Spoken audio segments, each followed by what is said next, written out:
그 선한 힘에 고요히 감사여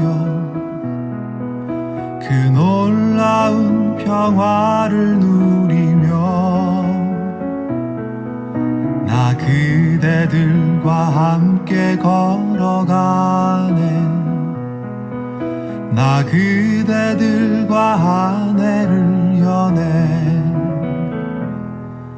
지나가 넘을 어둠의 날들이 무겁게 내 영혼 짓눌러도 오 주여 우릴 외면치 마시고 약속의 구원을 이루소서. 그 선한 힘이 우릴 감싸시니 믿음으로 일어날 일 기대하네. 주 언제나 우리와 함께 계셔 하루 또 하루가 늘 새로워. 주께서 밝히신 작은 촛불이 어둠을 헤치고 타오르네. 그 빛에 우리 모두 하나 되어 온 누리에 비추게 하소서. 그 선한 힘이 우릴 감싸시니 믿음으로 일어날 일 기대하네. 주 언제나 우리와 함께 계셔 하루 또 하루가 늘 새로워. 이 고요함이 깊이 번져갈 때 저 가슴 벅찬 노래 들리네. 다시 하나가 되게 이끄소서. 당신의 빛이 빛나는 이 밤 그 선한 힘이 우릴 감싸시니 믿음으로 일어날 일 기대하네. 주 언제나 우리와 함께 계셔 하루 또 하루가 늘 새로워.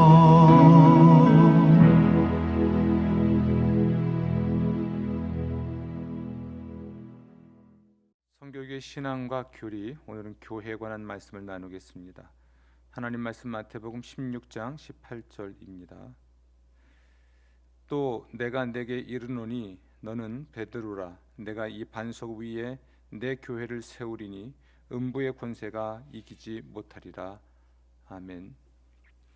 예수님께서는 자신의 교회를 세우시겠다고 약속하셨고요, 또 교회를 세우셨습니다. 오늘은 그 교회가 무엇인지에 관해서 함께 생각해 보겠습니다. 예수님의 말씀에 의하면 결국 교회는 하나님의 창조물이죠. 요한 웨슬리 목사님은 이렇게 말합니다. 교회는 하나님의 창조물이다. 곧 교회는 하나님께서 하나의 영, 곧 성령에 의해 하나의 몸, 곧 하나의 그리스도의 몸으로 지으신 하나님의 창조물이다. 하나님의 창조물로서 교회는 우선 부르심을 받아 나온 무리라고 표현을 할 수가 있습니다. 부르심을 받아 나온 무리라고 말을 할 수 있죠. 그들은 곧 하나님의 자녀가 된 사람들에 의해서 만들어진다 할 수 있습니다. 구약 성경에서 교회는 하나님이 선택하셨고 구별하신 하나님의 백성이었습니다. 이스라엘은 하나님이 이집트에서 구속하셨고 시내산에서 언약을 맺으신 하나님의 백성으로서 곧 교회이었죠. 스데반 집사님은 그의 설교에서 광야 유랑 생활을 하던 이스라엘 백성들을 광야 교회다라고 말을 했습니다. 이렇게 구약 성경에서는 이집트에서 구원받고 시내산에서 율법으로 언약을 체결한 하나님의 백성을 우린 교회라고 말을 하고 있습니다. 그들은 확실히 하나님께 구별된 백성으로서 거룩한 백성이고요, 또 하나님을 섬기는 백성으로서 예배 공동체이었죠. 신약 성경에서는 하나님께서 그리스도를 통해서 죄에서 구원하셨고 성령을 선물로 주어 언약을 맺으신 그리스도의 공동체를 말합니다. 그리스도인 공동체라 할 수 있습니다. 그러니까 하나님이 그리스도를 통해서 죄에서 구원하고, 그러니까 구약 시대에 이스라엘이 이집트에서 구원을 받은 것처럼 신약 시대에는 죄에서 구원받은 사람들, 또 구약의 이스라엘이 시내산에서 율법을 가지고 또는 율법을 통해서 하나님과 언약을 체결했듯이 신약 성경에서는 성령을 선물로 받아 언약을 맺은 그리스도인 공동체를 신약에서는 교회라 말을 합니다.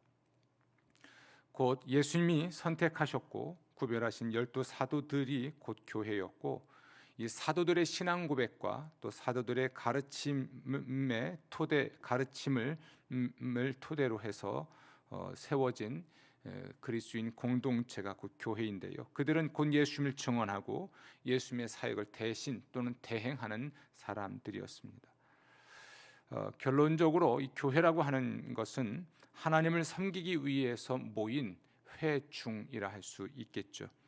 곧 그리스도의 십자가 복음으로 부르심을 받은 신자들의 전체이고 또 보편적이고 우주적인 한 몸입니다.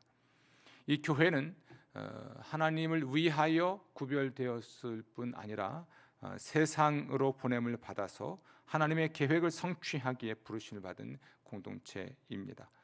이 교회를 설명하는 방법이 여러 가지가 있고, 이 교회를 표현하기 위한 상징들이 여러 가지가 있는데, 그 첫 번째는 그리스도의 몸이라고 하는 표현입니다. 그리스도의 몸으로서의 교회가 또 뭘 의미하는지 여러분과 잠깐 나눠보죠. 교회가 그리스도의 몸이라고 말을 할 때 이것은 그리스도의 본성을 가지고 있다라는 뜻이죠. 그리스도의 몸이니까 그리스도의 본성을 가지고 있다라고 말을 합니다. 그래서 역사적으로 이 교회는 그리스도의 본성을 신비하게 연장한다 이렇게 표현을 해왔습니다. 오늘날 이 지역교회는 그러므로 예수 그리스도의 본성을 잘 드러낼 수 있는 공동체이어야 하는데, 그 대표적인 모습은 사랑이라 할 수 있죠. 예수님도 이것을 최고의 계명으로 말씀하셨을 뿐 아니라 성령의 9가지 열매로 표현되는 그 첫 번째 특징이 사랑이라고 표현한 것도 이 교회가 그리스도의 본성을 가지고 있고 그리스도의 본성을 드러내야 하는 공동체임을 말해준다 할 수 있습니다. 또 그리스도의 몸으로서 이 교회를 설명하고자 하면 몸이니까요, 결국 이것은 생명체라고 말을 할 수가 있겠죠.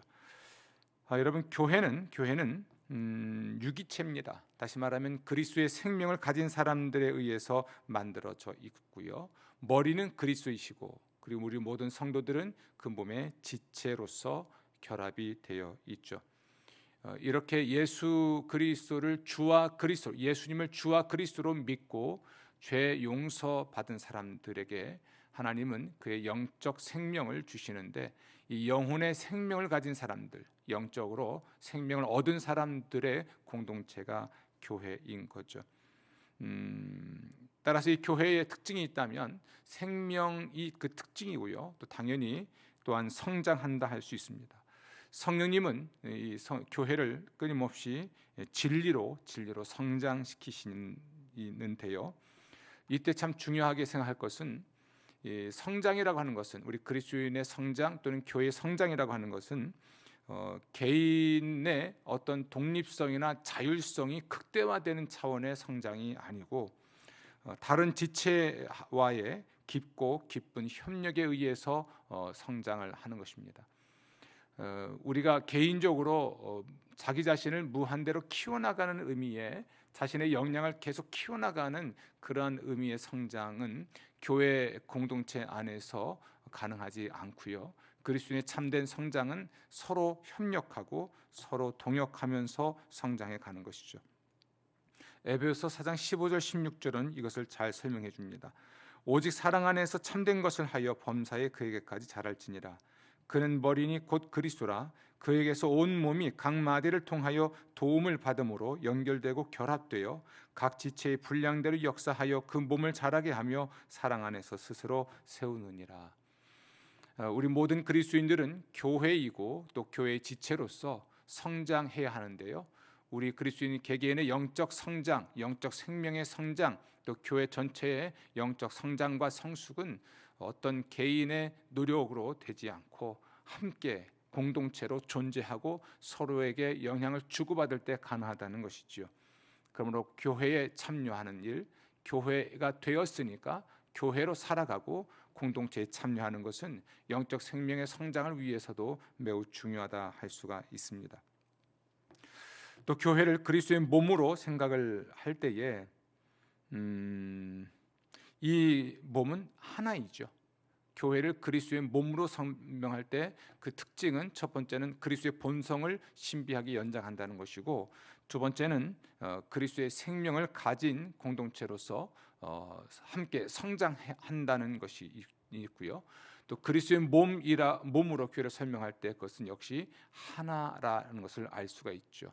지체는 많죠. 우리 몸에 보통 100체 또는 100가지의 지체라고 말을 하곤 하는데요. 지체는 많으나 몸은 하나인 거와 같다 할 수가 있습니다. 교회는 하나입니다. 삼위 하나님, 성부와 성자와 성령 하나님을 하나로 묶는 끈이 바로 성령님이라 할 수 있는데요. 바로 이 성령께서는 우리 그리스도인을 서로 하나로 묶으시고 또 그리스도와 하나로 묶으십니다. 성령은 우리 그리스도인을 서로 하나로 묶으시고 그리스도인들을 우리 하나님과 하나로 묶으시죠. 요한복음 7장 21절은 예수님의 기도인데 예수님의 기도는 이것을 잘 표현해 줍니다. 아버지여, 아버지께서 내 안에 내가 아버지 안에 있는 것 같이 그들도 다 하나가 되어. 그렇죠. 그 교회를 그리스도의 몸으로 우리가 설명할 때 또 하나 독특한 점은 그 교회는 다양한 형태로 사역을 한다는 것입니다. 교회를 그리스도의 몸으로 설명할 때 세 번째 특징이 하나됨이었다면 또한 그 다양한 사역이 있다는 것을 말하지 않을 수 없는 거죠. 조금 전에 말씀드린 대로 교회는 백체, 그러니까 우리 모든 그리스도인 한 명 한 명 모두가 하나로 one body죠, 한 몸이 되어 있는 것으로서 하나이지만 또한 우리 모든 그리스도인 한 명 한 명이 자기의 은사대로 또는 자기의 개성대로 자기의 사명대로 사역을 하는 다양한 형태의 사역을 가지고 있다 할 수 있습니다. 에베소서 4장 12절부터 13절 말씀입니다. 곧 그리스도를 믿는 것과 아는 일에 하나가 되어 온전한 사람, 곧 그리스도의 장성한 분량이 충만한 데까지 성장한 사람이 된다라고 말을 하고 있는데, 이것은 곧 우리 모든 그리스도인들이 단지 하나일 뿐 아니라 다양한 사역을 통해서 서로를 세워주고 함께 세워질 때 온전한 일치와 다양성을 유지해 나갈 수 있다는 것을 말해주고 있습니다. 자, 교회를 우리가 교회의 본질을 설명하기 위한 다양한 상징들이 있지만 성경에 사용하고 있는 대표적인 것 그리스도의 몸, 바디이죠. 그리스도의 바디, 몸으로서 설명을 드렸습니다. 이제 교회의 어떤 속성을 설명하기 위해 두 번째 사용할 수 있는 아주 가장 일반적인 설명이 하나 있는데 그것은 바로 성전이라 할 수 있습니다. 성경에 의하면 교회는 성전이라고 말을 합니다.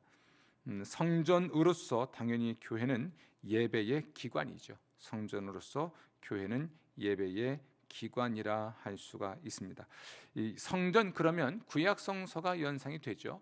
성전에 가서 제물을 바치고 제사를 드리는 광경이 연상이 됩니다. 이 성전으로 교회를 설명할 때, 따라서 교회를 성전으로 설명할 때 아주 독특하게 우리가 마음에 새게 될 것은 역시 예배라고 하는 것입니다. 교회 공동체의 가장 본질적인 모습이라 할 수 있겠죠. 기독교의 예배를 좀 생각해 보려고 합니다. 예수님이 승천하신 후 그리고 기원전 100년 전까지 승천하신 걸 서기 한 30년 또는 33년으로 보고, 그러면 그 이후부터 한 70여 년 동안은 교회 예배는 성찬이었습니다.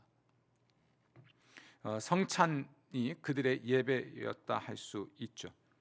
이 성찬을 전에 그들은 사랑의 식사, 러브 피스트라고 하는 사랑의 식사가 있었고, 그 뒤에는 성령의 예전이 있었습니다. 이 예배의 첫 부분은 역시 성찬이 있었고, 또 두 번째 부분은 자유 예배가 있었습니다. 성찬 예식 시간에 주님의 살과 피를 기억하고 기념하는 시간, 그 시간에 성경을 읽고 설교하고 기도하고 시편을 낭송하고 찬양을 부르고 신령한 노래를 부르곤 했었는데요.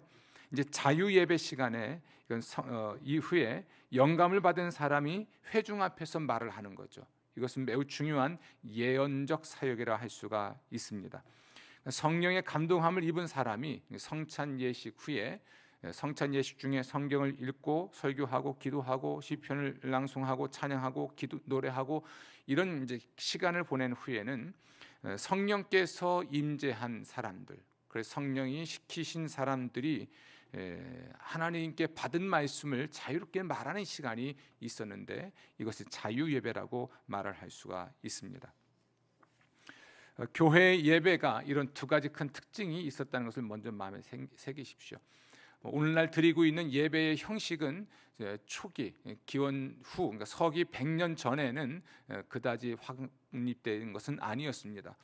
거꾸로 말하면 가장 오래된 새 것은 성찬 예식이죠. 어떤 형식이 갖춰지기 전에 그들은 모여서 러브 피스트, 애찬을 나누고 그 중에 또 성찬 예식을 실행을 했고, 성찬 예식과 함께 자유 예배, 성령의 임재 속에서 자유롭게 말하고 또 예언하는 시간을 가졌다는 것, 이것이 예배의 원형이죠. 그런데 오늘날 이 예배의 원형이 빠져 있습니다. 그리고 형식 또는 예식 중심의 예배를 드리고 있습니다. 이건 반성해야 될 부분이라 할 수 있겠죠. 예배라고 하는 것을 생각하면 또한 이 예배는 개인적이고 사회적이라 할 수가 있습니다. 예수님께서는 우리에게 기도를 가르치실 때에 하늘에 계신 나의 아버지 이렇게 부르며 기도하라 말하지 않으셨습니다.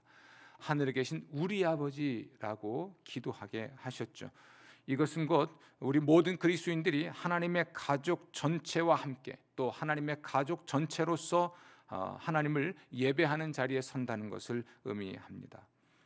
이 공동 예배, 하나님의 가족 전체가 함께 예배를 드리는 이 공동 예배는 교회의 통일성을 강조하고 있죠. 개인의 자유로운 예배보다 그리스도의 몸을 고양할 수 있는 것이 사실은 공동체 예배라 할 수 있습니다. 개인이 골방에서 드리는 것은 우리 개인을 몸의 지체로 본다면 지체 혼자서 골방에서 예배를 드리는 것이고요. 공동체 예배는 모든 지체가 함께 모여 예배를 드리는 것이니까 이 모든 지체들이 함께 또는 연합해서 드리는 차원에서 공동 예배야말로 그리스도의 몸이 무엇인지를 가장 잘 드러낼 수 있다고 말을 하는 것이죠. 그럼에도 불구하고 이 개인 예배는 매우 중요합니다. 개인 예배는 공동 예배를 위해서 매우 중요한 역할을 할 수가 있습니다. 그러니까 골방에서 홀로 하나님을 예배하는 그 예배와 또 그 시간에 누렸던 은혜의 경험, 이것이 공동체를 통해서 공동체 예배에서 표현될 때에 결국 공동체 예배가 생명을 얻을 수 있는 것이죠. 평소에 또는 일상 속에서 골방에서 개인적으로 하나님을 예배하는 시간이 전혀 없는 사람이 공동 예배를 왔을 때 물론 거기서 하나님의 임재를 경험하고 또는 하나님을 온전히 예배할 수도 있을 것입니다. 그러나 매우 어려운 일인데요. 왜냐하면 예배라고 하는 것은 내가 하나님께 뭘 받는 게 아니고 사실은 내가 받은 은혜에 대하여 감사하는 시간이거든요. 여러분 초기 예배에서 왜 성찬 예식이 그 초기 예배이었는지 생각해 보셨습니까? 또 우리가 성례를 이야기할 때 말씀드리겠습니다만 초기의 예배에서 성찬 예식이 예배였다라고 하는 것은 시사하는 바가 매우 큽니다. 왜냐하면 예수님의 십자가 구속의 은혜가 이미 완성되었고 그 우리의 속죄를 위해 우리의 구원을 위해 자기 목숨을 버리신 예수 그리스도를 기억하고 기념하고 그분의 공로를 또 송축하고 하는 시간이거든요. 이미 주신 은혜를 기억하고 기념하고 감사하고 그 은혜를 주신 하나님을 송축하는 것이 예배의 본질이라는 것이죠. 그런 시간을 통해서 또다시 우리가 어떤 은혜를 받게 되는 것이지요. 골방에서 드리는 개인적인 예배, 매일매일 삶 속에서 하나님께 순종하고 살아감으로써 누렸던 또는 경험했던 은혜 경험들, 이런 것들이 공동 예배에서 표현되는 것이죠. 그게 예배를 통해서 표현되니까 사실은 개인 예배가 없이 공동 예배에 들어와 이 공동 예배를 의미 있게 드린다는 것은 사실은 불가능한 것이라 할 수 있습니다. 논리적으로. 물론 이제 그 예배, 공동 예배 참여해서 하나님의 임재를 경험할 수 있겠지만 근본적으로 예배가 그것은 쉽지 않다는 것을 생각해야 합니다. 예배가 개인적인 동시에 사회적이라는 것은 이런 차원의 이야기인 것이죠. 이 둘 모두의 사실은 균형이 우리에게 필요하다고 할 수 있습니다. 만약 개인 예배가 빠져버린 채 공동 예배만 온다면 여기는 어떤 은혜 경험이 없는 또는 영적 생명이 없는 예전주의로 전락할 수가 있고요. 또 공동 예배가 없이 개인의 골방과 개인적으로 드렸던 개인 예배에만 집중한다면 이건 공동체와 함께 한 몸을 확인할 수 없는 광신주의로 빠질 수가 있습니다. 예전주의로 빠지는 데는 은혜 경험과 그를 토대로 한 감사와 찬양이 없는 영적 생명력이 없는 예배가 된다는 이야기고, 공동 예배가 빠진 개인 예배는 매우 개인적인 동시에 광신적인 예배로 전락할 수 있다는 것이지요. 이 둘 모두의 균형을 이루기 위해서 여러분들은 교회 공동체 안에 함께 예배를 드리는 공동 예배에 헌신하시고 그것을 위해서 또 늘 일상 속에서 골방에서 개인적으로 하나님을 예배하는 삶을 살아가는 여러분 되셔야 할 것입니다. 그렇게 해서 온전한 예배를 드리시기를 부탁을 드립니다. 이 예배에 있어서 이런 맥락에서 매우 중요한 것이 예수님의 말씀에 드러납니다. 주님 말씀하시기를 하나님은 영이시니 예배하는 자가 영과 진리로 예배할지니라. 아멘. 여러분, 이 참된 예배의 원천은 결국 영혼에 대한 하나님의 접촉이라 할 수가 있죠. 예배의 형식, 우리가 이 형식이라는 것 또는 예배의 어떤 규칙이라고 하는 것들은 결국 하나님을 만나는, 하나님과 교제하는, 하나님께 영광을 돌리는, 하나님께 감사하는 것을 돕는 범위 안에서 유익하고 좋은 것이지 형식 요소 하나하나가 절대적인 어떤 의미를 권한을 가지고 있다고 볼 수는 없습니다. 그렇다 할지라도 형식은 매우 중요합니다. 영과 진리의 예배를 강조하면서 무형식 또는 형식 자체를 없애버리는 형식 폐기론자가 되면 안 되고요. 모든 예배의 요소 하나하나는 그 가지고 있는 의미가 있고 그것을 통해서 우리가 하나님을 온전히 예배할 수 있기 때문에 매우 유용한 도구라 말을 할 수가 있습니다. 예배의 형식은 또한 은총의 수단이라 할 수 있는 것이죠. 예배의 형식과 시간은 성경에 일치한다면 그것은 하나의 지역교회 또는 어느 국가의 교회들에게 그의 결정에 맡길 수 있겠는데요. 기도와 금식이라든지 설교와 감사를 위한 특별한 절기를 지킨다든지 교회력이나 주의 날을 지킨다든지 이런 것들은 은총의 수단으로서 절대화할 수는 없지만 그것을 규범으로 삼고 지키면서 하나님을 온전히 예배할 수 있는 기회를 얻을 수 있으니까 매우 중요하다 할 수가 있습니다. 이와 관련해서 제가 두 가지를 말씀드리고자 합니다. 하나는 주의 날을 지키는 주일 성수에 관한 것입니다. 우리가 성결의 은혜를 이야기할 때 성결한 삶을 이야기하면서 하나님께 대한 우리의 의무를 제가 말씀드릴 때 주일 성수를 말씀드린 일이 있습니다. 예수께서 우리의 구원을 완성하시고 그리고 부활하신 그 날을 기억하고 기념하는 날, 그것이 바로 주의 날입니다. 하나님의 인류 구원 계획이 완성된 날이죠. 부활을 통해서. 따라서 우리는 이 부활절을, 부활의 날, 예수께서 죽은 자 가운데 살아나신 그 부활의 날, 그날을 주의 날로 얘기하고, 이러는 맥락에서 참된 하나님의 안식이 실현된 날로서 우리 신약 시대의 안식일이라고 말을 할 수가 있습니다. 그래서 우리가 주일 성수는 하나님께 대한 의무에 있어서 절대적인 우선순위가 있고요. 우리의 시간을 씀에 있어서 최우선 순위는 사실은 주의 날 우리 공동체로 모여서 드리는 예배를 할 수가 있겠죠. 이 이야기를 하고 있는 2020년 12월 현재 코로나19로 인해서 우리가 예배당에 모이지 못하는 현실이 되어 있지만, 예배당에 모이든 모이지 않든 우리가 장소가 어디에서든 방법이 어떻게든 우리는 예수의 죽음과 부활을 기억하고 기념하는 주일 성수 신앙은 철저해야 할 것입니다. 우리가 주일 예배를 집에서 온라인으로 예배를 드린다 할지라도 예배당을 찾아와서 예배를 드리는 것만큼의 복장과 태도를 가지고 또 열정과 또 열심을 가지고 예배를 드려야 할 것입니다. 예배에서 이루어지는 모든 행위들, 찬양, 기도, 그리고 설교를 듣는 것, 그리고 헌금하는 것, 성도의 교제를 나누는 것, 필요하다면 성찬을 나누는 것, 이 모든 것들이 장소나 방식이 바뀌어도 반드시 이루어져야 될 것으로 여깁니다. 여러분, 그러므로 예배에 온전히 헌신하시기를 부탁을 드립니다. 또 하나는 교회력입니다.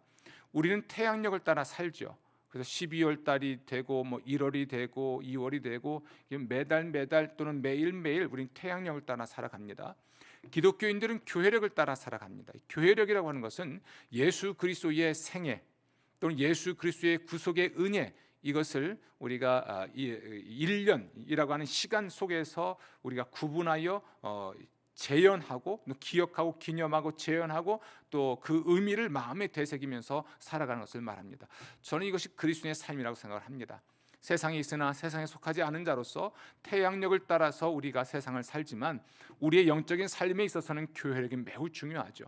그래서 주의 날을 중심으로, 예수께서 부활하신 날을 기억하는 주의 날을 중심으로 일주일을 살고, 곧 다가오는, 지금이 12월이니까요 곧 있을 성탄절이나 지금 대림절이죠. 예수의 재림을 대망하는 대림절, 예수님의 초림, 세상을 구원하기 위해 오신 그 날을 기억하는 성탄절과 성탄절기, 그리고 이제 예수님의 십자가의 순환과 죽음을 기억하는 이제 사순절기를 치는 사순절기, 고전의 주현절기가 있고요.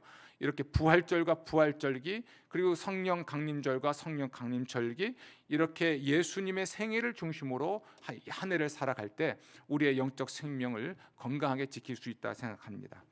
여러분 모두가 교회가 무엇인지 알고 교회 공동체가 그 본질이 무엇인지 알기 위해서 두 가지 예를 드렸습니다만, 두 가지 상징을 가지고 말씀드렸습니다만, 더 많은 상징으로 교회를 설명할 수 있을 것입니다. 그리스도의 몸으로서 교회, 성전으로서의 교회, 또 하나님의 백성으로서의 교회임을 마음에 새기고 이 교회가 되시고 교회를 사랑하시고 교회 안에서 교회를 통해서 교회와 함께 때로는 교회를 위해서 살아가는 여러분 되시기를 부탁을 드립니다. 기도하겠습니다. 하나님, 우리가 교회가 되게 하시고 또 교회로서 존재하고 교인으로 살아가게 하시니 감사합니다. 교회의 본질을 우리가 그대로 마음에 새기고 그대로 실천할 수 있도록 도와주옵소서. 우리가 교회인 것을 자랑스러워하고 교회의 명예를 지키는 삶을 살아갈 수 있도록 도와주시며 교회 안에서 주를 위해 살아가는 하나님의 백성이 되게 하여 주옵소서. 교회로서의 사명도 잊지 않는 하나님의 백성들 되게 하실 줄 믿사옵고 감사하오며 예수님 이름으로 기도합니다. 아멘.